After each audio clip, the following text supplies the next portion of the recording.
स्वागत है आप सभी का एनएफ न्यूज पर। मैं हूं आपके साथ रोहित। 19 साल बाद जब बॉम्बे हाईकोर्ट ने फैसला सुनाया और 2006 मुंबई ट्रेन ब्लास्ट के आरोपियों को बरी किया, तो उसके बाद अब एक बार फिर से 2006 के उस दौर की बात होने लगी और तमाम तरीके के राजनीतिक बयान भी आ रहे हैं। फिलहाल महाराष्ट्र सरकार ने बॉम्बे हाईकोर्ट के फैसले को सुप्रीम कोर्ट में चुनौती देने के लिए कह दिया है। खुद मुख्यमंत्री देवेंद्र फडणवीस ने यह बात कही। इसी बीच अब समाजवादी पार्टी के नेता विधायक अबू आजमी का एक बयान आया है और उन्होंने कहा है कि मुसलमान जेल में बेकसूर पड़े हैं, देश में इंसाफ खत्म हो चुका है और कुछ भी होता है देश में तो मुसलमानों को दोषी ठहरा दिया जाता है। बात करेंगे अबू आजमी के इस बयान पर और फिर क्या कुछ और कहा मुख्यमंत्री देवेंद्र फडणवीस ने उस पर भी, लेकिन उससे पहले आपको मुंबई बम ब्लास्ट के बारे में बता देते हैं जो 2006 में हुआ। विस्तार से आपको जानकारी देते हैं कि क्या कुछ हुआ था। मुंबई ट्रेन सीरियल ब्लास्ट 11 जुलाई 2006 को ट्रेन ब्लास्ट हुआ। ये एक बड़ा आतंकी हमला था, इससे मुंबई दहल गई थी। सिलसिलेवार तरीके से मुंबई की लोकल ट्रेनों को निशाना बनाया गया था। ये वो दौर था जब लगातार मुंबई में इस तरीके की घटनाएं घट रही थी।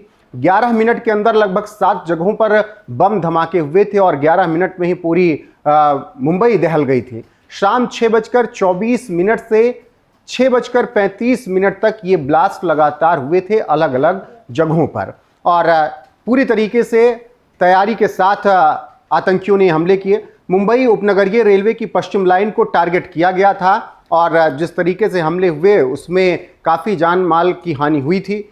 मुंबई ट्रेन ब्लास्ट की टाइमलाइन भी समझ लीजिए। महिम जंक्शन ब्लास्ट से ट्रेन की छत उड़ गई यहाँ पर, जो पहला हमला बताया जाता है। बोरीवली एक और डिब्बे में विस्फोट हुआ। बांद्रा लोकल में तीसरा धमाका हुआ जो कि बहुत बड़ा विस्फोट रहा और बहुत बड़ी हानि हुई थी इस तीसरे धमाके में। जोगेश्वरी भारी तबाही हुई, यहाँ पर कई यात्री घायल हुए। माटुंगा रोड चर्च गेट से विरार जा रही ट्रेन में ब्लास्ट हुआ और ये भी भीषण ब्लास्ट था और इसने भी दहलाकर मुंबई को रख दिया था।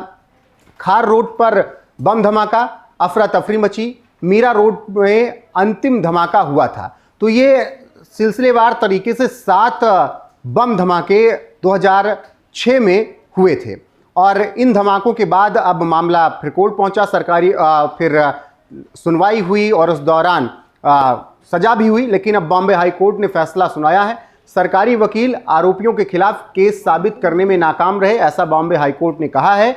यह मानना मुश्किल है कि आरोपियों ने अपराध किया या फिर नहीं, इसीलिए उन्हें बरी किया जाता है। अगर वो उन पर साबित नहीं हो रहा है दोस्त तो उन्हें फिर बरी किया जाना चाहिए। बॉम्बे हाई कोर्ट के सुनवाई के दौरान ये बातें कही हैं। मामले में वांटेड कोई नहीं है तो उन्हें तुरंत जेल से रिहा किया जाए। अगर कोई और किसी मामले में वांटेड है तब फिर उसको रिहा ना किया जाए। तो फिलहाल बॉम्बे हाई कोर्ट ने ये बातें कही हैं। बॉम्बे हाई कोर्ट का कहना है कि सरकारी वकीलों ने ये साबित नहीं किया कि यही सब दोषी थे और इसीलिए इन सबको बरी किया जाना चाहिए। हालांकि शर्त यह भी है कि अगर किसी और पर जो 12 लोग थे जिन पर ये आरोप लगे जो पिछले 19 साल से जेल में थे, अगर उन पर कोई और केस नहीं है तब फिर आप उन्हें बरी कर सकते हैं। अगर वो किसी और केस में वांटेड हैं तब फिर आप उनको बरी मत कीजिए। तो ये पूरा 2006 के बम ब्लास्ट की बात रही जो कि मुंबई में हुआ। सिलसिलेवार तरीके से 7 बम ब्लास्ट 11 मिनट के अंदर हुए थे और रेल की पटरियों को, बोगियों को टारगेट किया गया था। अब इसी पर राजनीति हो रही है। बॉम्बे हाई कोर्ट के फैसले को अब सराहा जा रहा है अबू आजमी की तरफ से। हालांकि उन्होंने ये कहा है कि 19 साल तक बेकसूरों को जेल में रखा गया। पहले सुनिए अबू आजमी क्या कह रहे हैं, फिर उसके बाद बताएंगे कि फडणवीस ने क्या कुछ कहा है। आज का दिन मेरे लिए बहुत ही खुशी का दिन है। मुंबई सीरियल ट्रेन ब्लास्ट में जिनको गिरफ्तार किया गया था, मैं पहले दिन से कह रहा था कि ये गलत लोगों को गिरफ्तार किया गया है। बहुत दिनों तक इसमें कोई गिरफ्तारी नहीं हुई। एटीएस के चीफ और डीजी दोनों ने मिलकर एक दिन कहा कि हमें पूरा सुराग मिल गया है और इसमें बेगुनाहों को 19 साल तक रखा गया। उसमें 5-6 लोगों को फांसी की सजा सुनाई गई। मुझे वो दिन भी याद है जब ये कहा गया था कि ये लोग इनके टेलीफोन का रिकॉर्ड लाओ तो सब क्लियर हो जाएगा, और टेलीफोन का रिकॉर्ड लाने के लिए भी पुलिस तैयार नहीं थी कि इसमें बहुत बड़ा खर्च है। इसके लिए हाईकोर्ट जाना पड़ा, हाईकोर्ट से ऑर्डर आया, तब जाकर टेलीफोन का रिकॉर्ड आया, और जब रिकॉर्ड आया तो इसमें से कोई शख्स भी ट्रेन के अगल बगल में नहीं था। जिस तरह से पुलिस का रवैया है आज मुसलमानों के साथ, मैं समझता हूं ये बहुत ही गलत है, देश को बांटने वाला है। देश में जो संविधान, उसकी धज्जियां उड़ाई जा रही हैं। जहां भी ब्लास्ट होता है बेकसूर मुसलमानों को जेल भेज दिया जाता है, और आज भी कितने मुसलमान बेकसूर पड़े 20-20 सालों से। इंसाफ खत्म हो चुका है देश में। मैं कहना चाहता हूं कि सरकार को तुरंत इसकी एक एसआईटी बिठाना चाहिए, और ये लोग छूट गए हैं तो असल कौन है फिर? कोई ना कोई तो है जिसने ब्लास्ट किया है।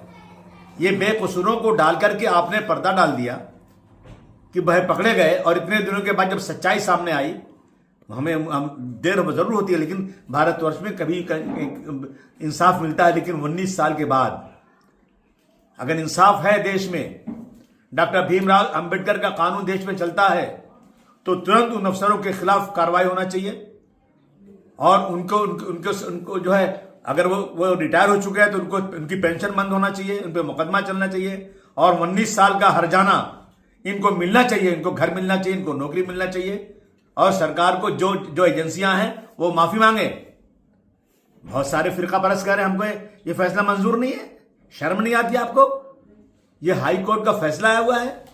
जब इनको फांसी की सजा हुई तो बहुत खुश हो रहे थे आप। जब सच्चाई सामने आ गई तो आपका दिल जो है सुनने को तैयार नहीं है। मैं समझता हूं कि ये आज जो है हमारे देश में जानबूझ करके मुसलमानों को बेकसूर फंसाया जा रहा है। बहुत ही गलत रवैया है।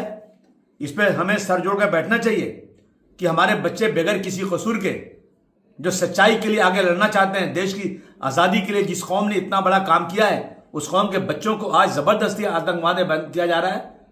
मुझे बहुत ही अफसोस है आज कि मैं कुछ नेताओं का स्टेटमेंट सुन रहा हूं। ये कह रहे हैं बहुत दुर्भाग्य छूटना है इनका, यानी बेकसूरों को फांसी मिल जाए तो आपको खुशी हो जाएगी। अगर असलियत है, कुछ कानून है, तो तुरंत इसकी इंक्वायरी होना चाहिए। इसके पीछे कौन लोग थे, किन्होंने इनको फंसाया, उनके खिलाफ सख्त कार्रवाई होना चाहिए। ये मेरी मांग है।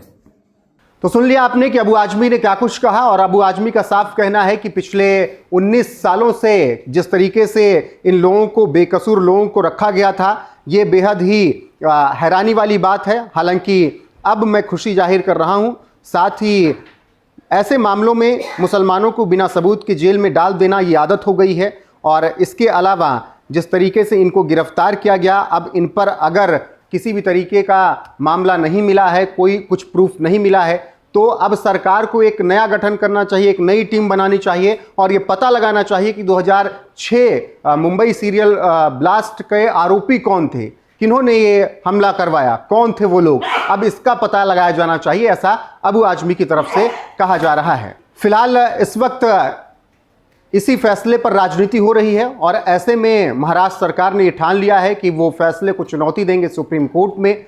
अब सुप्रीम कोर्ट में चुनौती देने के लिए क्या कुछ कहा मुख्यमंत्री देवेंद्र फडणवीस ने, उनके बयान के साथ आपको छोड़े जाते हैं। बाकी बने रहिए हमारे साथ, हर एक अपडेट आपको यहाँ पर मिलती रहेगी लगातार। नमस्कार। सर, बॉम्ब ब्लास्ट के बारे में जो बॉम्बे हाईकोर्ट ने जो बड़ा निर्णय दिया उसके बारे में क्या? देखिए, जो बॉम्बे हाईकोर्ट ने जो निर्णय दिया है, ये हम सबके लिए बहुत शॉकिंग इस प्रकार का निर्णय है। हम सुप्रीम कोर्ट में इसको चैलेंज करेंगे। Thank you.